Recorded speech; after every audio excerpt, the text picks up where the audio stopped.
A homemade Christmas pavlova is just about as Aussie as it gets.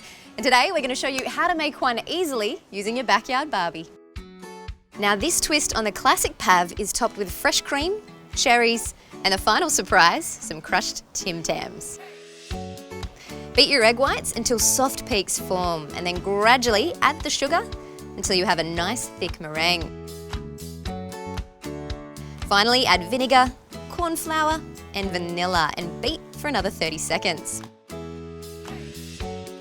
Spoon out your meringue mixture into a circle around 25 centimetres in diameter using a teaspoon to make patterns around the sides. Place the trivet on the base and preheat the barbecue over low heat. Place the pav on the trivet, close the lid, and we're going to cook this for about 1.5 hours. Then switch off the Barbie and leave it to sit in there for around 15 minutes to really crisp up.